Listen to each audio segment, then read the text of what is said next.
Hello friends, welcome back to my channel. और आज हम डिस्कस करेंगे क्षितिज मजूमदार जी के बारे में। ठीक है, ये चैप्टर बहुत ही छोटा है और इसीलिए जल्दी जल्दी से हम लोग अपने नोट्स मेक करते हैं। Okay, let's start. Kshitij Majumdar.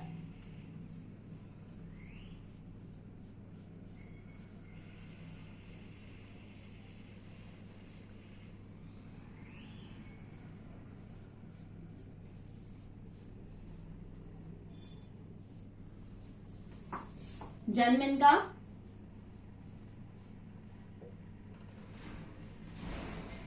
1891 Murshidabad.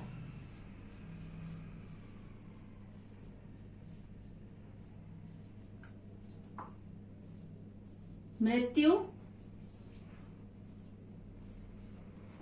1975। Okay, next आपका है शिक्षक या शिक्षा कहां से प्राप्त करी इन्होंने। तो कोलकाता के हैं तो कोलकाता आर्ट्स कॉलेज।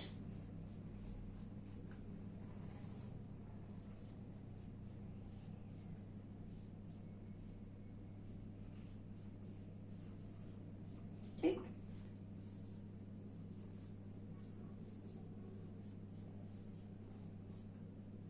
अध्यापन कार्य, यहां से इन्होंने शिक्षा प्राप्त करने के बाद Indian society of oriental art,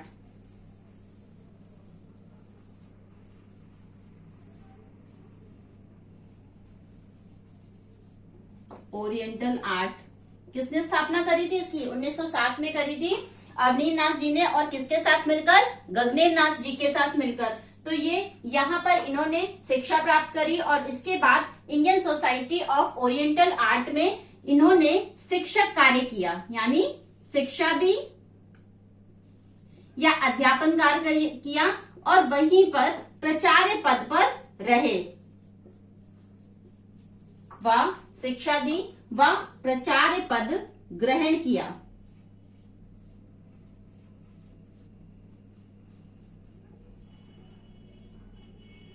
ठीक है, इसके बाद इन्होंने 1942 ओके 1942 में अमरनाथ झा, किसके साथ? अमरनाथ झा के सहयोग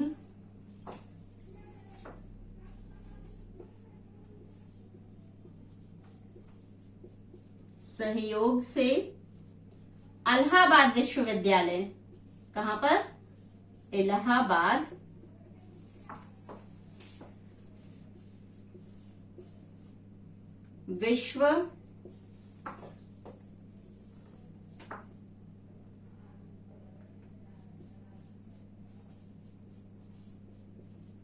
विश्वविद्यालय में चित्रकला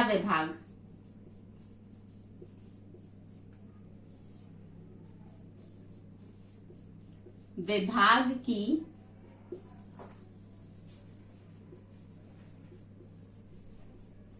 स्थापना की व 22 इयर्स यानी 22 वर्षों तक शिक्षण कार्य किया।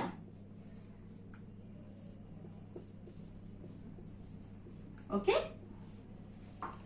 1942 में अमरनाथ झा के सहयोग से इलाहाबाद विश्वविद्यालय में चित्रकला विभाग की स्थापना करी और वहां पे कितने टाइम तक कार्यरत रहे? 22 वर्षों तक। ओके, तो जो मेन जो क्वेश्चन डेवलप होता है वो आपका बनता है कि क्षितिज किस विश्वविद्यालय से संबंध रखते हैं या उन्होंने कहां पर शिक्षा या शिक्षण कार्य किया। ठीक है, या शिक्षा दी, शिक्षा प्रदान करी, बहुत सारे वर्ड्स है। तो आपका आंसर क्या होगा? इलाहाबाद विश्वविद्यालय। ठीक है, और किसकी हेल्प से? अमरनाथ झा के सहयोग से। अब इनकी प्रसिद्धि एक्चुअली ये क्या थे? इन्हें संत चित्रकलाकार कहा जाता था, चैतन्य महाप्रभु कलाकार कहा जाता था और इसमें आपको इनको ये भी कहा जा सकता है कि भावों का सम्राट या भावों का चित्रकार। तो इनको प्रसिद्धि मिली इन्हीं सब नामों से। जो मेन नाम इनका है संत चित्र कलाकार। क्यों? क्योंकि इन्होंने राधा कृष्ण से रिलेटेड, उनके जीवन से रिलेटेड बहुत सारी सीरीज बनाई है जो कि हम अब लिखेंगे। Okay, take a screenshot.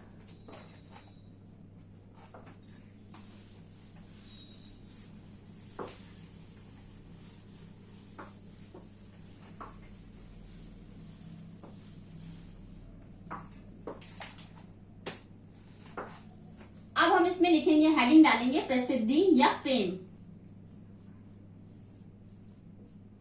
Okay, संत कलाकार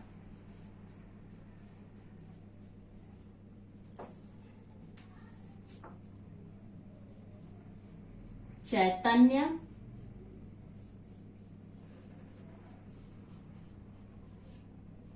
कलाकार वैष्णव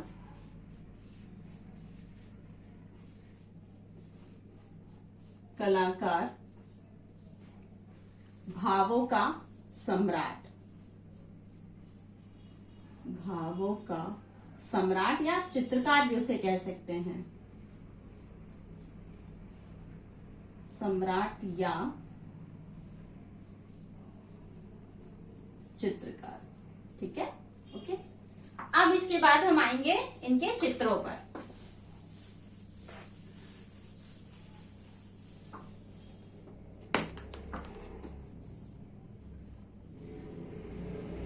सबसे फेमस चित्र है इनका बालक ध्रुव की तपस्या।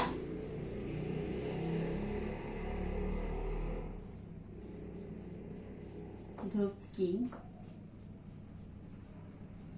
तपस्या। सेकंड चित्र इनका है राधा का अभिसार।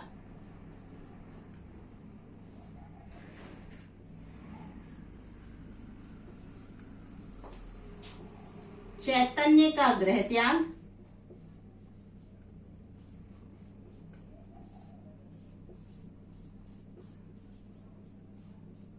ये तीनों मोस्ट इंपॉर्टेंट चित्र हैं इनके, ठीक है, जिसमें कि ये चित्र राधा का अभिसार और चैतन्य का गृह त्याग के बाद ये चैतन्य कलाकार भी कहलाए। ठीक है, इसके बाद आपका आता है मीरा, कीर्तन, प्रतीक्षा,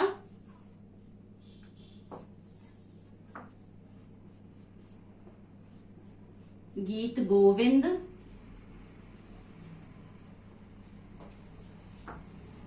पशुपालन। पशुपालन को हम पालित मृग के नाम से भी जानते हैं, तो इसमें आप यहाँ पे पालित मृग लिख लीजिए।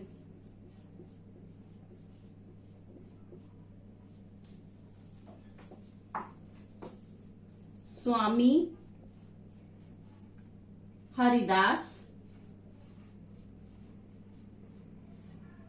का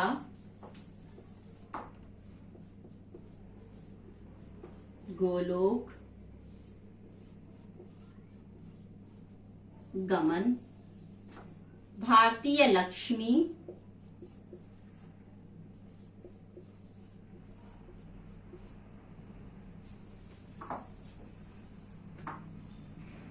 सरस्वती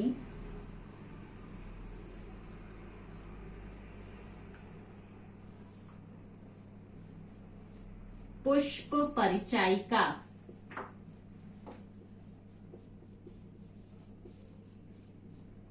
ओके, ये इनके मोस्ट इंपॉर्टेंट चित्र हैं, जिसमें कि बालक ध्रुव की तपस्या, राधा का अभिसार, चैतन्य का गृह त्याग, मीरा, कीर्तन, प्रतीक्षा, गीत गोविंद, पशुपालन, पालित मृग भी मोस्ट इंपॉर्टेंट चित्र है। ओके, स्वामी हरिदास का गोलोक गमन, भारतीय लक्ष्मी, सरस्वती, पुष्प परिचायिका। ओके, अब इनका माध्यम हम जानते हैं, भाई कलकत्ता के थे तो आप सभी को एक माध्यम तो पता ही है कि वॉश। ठीक, नेक्स्ट है आपका टेम्परा। ओके, और इन्होंने, आप यहाँ पे स्टार डाल के लिख सकते हैं कि इन्होंने राधा कृष्ण जी के जीवन पर अत्यधिक सीरीज बनाई हैं, जिसके कारण ये चैतन्य या वैष्णव कलाकार भी कहलाए। राधा कृष्ण के जीवन पर आधारित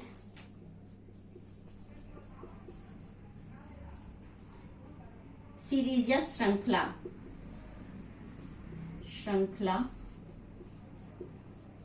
बनाई व वैष्णव चित्रकार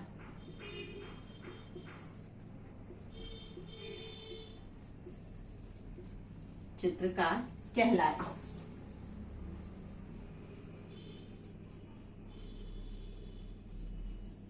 सिंपल देखिए कि बहुत ही छोटा चैप्टर है, मुश्किल से जो इम्पोर्टेंट लाइनें हैं वो 10 से 12 लाइनों के मध्य है और ये आपको याद करने में भी बहुत ज्यादा इजी रहेगा।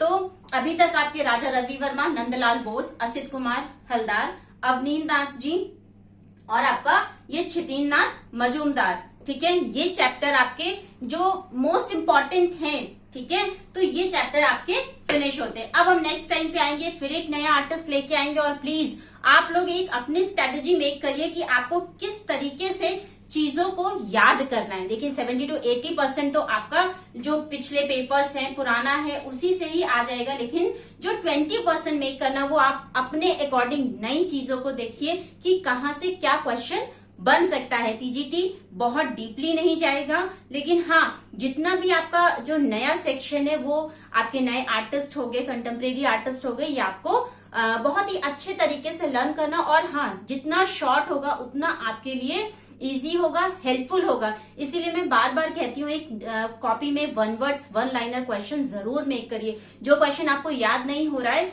वो उसको फ्रंट पेज पे जहां पे भी आपको समझ में आ रहा है कि हाँ ये कॉपी मुझे पढ़नी है, तो वहां पे जरूर लिखिए और एक टाइम टेबल मेंटेन करिए कि मुझे इस टाइम से इतने टाइम तक रिवीजन करना है, 1 लाइनर क्वेश्चन पढ़ने। रिवीजन मोस्ट इंपॉर्टेंट है।